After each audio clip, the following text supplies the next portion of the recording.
আচ্ছা, আজকে রেসিপিটা দেখে কিন্তু আপনারা গেস করতে পারেনি আসলে এই রেসিপিটা কী হইতো যার অনেক মজার কিন্তু রেসিপি। এটা যেন তেন রেসিপি নাই। আমার মনে হয় যে একদম স্বর্গীয় একটা রেসিপি।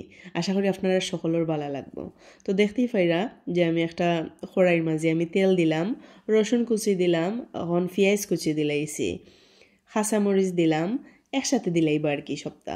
এখন একটু বাজা বাজা করে লিবা যাতে একদম করকরা বাজা না হয়। হালকা একটু বেরেস্তা টাইপের ইয়ার লেয়ার নানি হালকা একটু সাইড হইরা রাখি দিবা। এদিকে পেঁয়াজ কাঁচামরিচ রসুন হোক দে, আর এদিকে মাছ দিলাইরাম। আর এই মাছ কিতা আপনারা গেস করতে পারেনি আসলে কি মাছ। আশা করি যারা বুদ্ধিমান তারা বুঝিলিছেন। আমার জানে চাইছিল ফাঙ্গাস মাছ দি আমি কচুর শুটকি খাইতাম। সো ফাঙ্গাস মাছের খালটাল ফালাইয়া আমি কেন প্রায় 6 পিসের মতো মাছ ইউজ করছি, আর 5টা শুটকি দিলাম, লাল মরিচের গুঁড়া দিলাম আর হলুদের গুঁড়া দিলাম। এখানে আর কোনো কিচ্ছু দেওয়ার দরকার নাই। আপনারা যদি খুব মজা হয়ে রান্না আমি যেভাবে রান্নাম ওভাবে খাইতে চাইন, ও রেসিপিগুলাত নানি আপনারা একদম যে রিয়েল যে টেস্ট বা স্বর্গীয় সুখ যেটা হয় এটা পাইবা, আদারওয়াইজ পাইতা নাই। এক্সট্রা কোনো মশলা ইউজ করবা এরকম টেস্ট পাইতা নাই। আমি এক্সট্রা মশলা ইউজ করে খাইয়া দেখছি।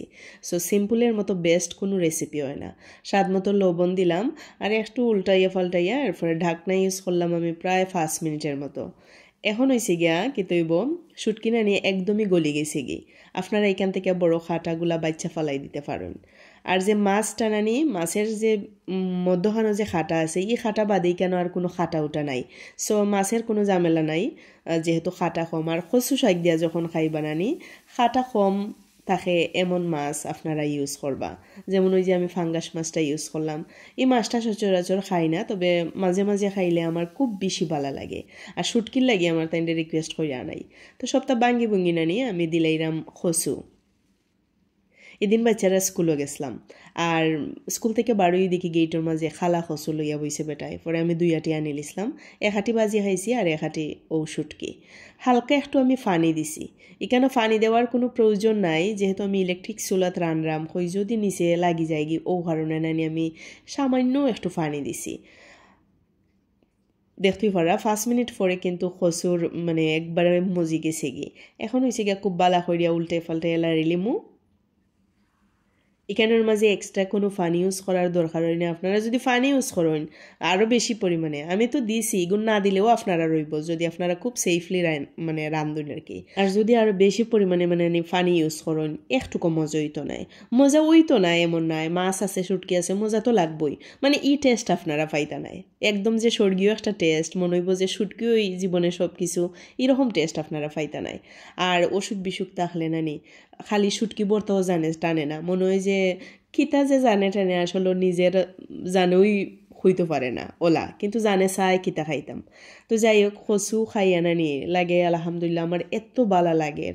একদম 103 ডিগ্রি 60 ডিগ্রি জল লইয়া প্রায় 15 দিন গেছে গিয়া এখন মোটামুটি সুস্থ। আর কচু খাইয়া লাগে আলহামদুলিল্লাহ আমি ফুরাই বালা লাগে, আত্মা জুড়াইয়া আমি ভাত খাইতে পারছি। দেখতে পারানি কালার। যখন নানি লাড়তে লাড়তে আপনারা করে লিবা, ডাকনা ইউজ করবা আর আগুন কমাইয়া দিবা, তখন আবার খসু নানি একদম ইজি যাবগে। ইজি যাব বলতে অনেকে কিন্তু আমার বাসা বুঝতে নাই, একদম মানে সিদ্ধই যাবগে।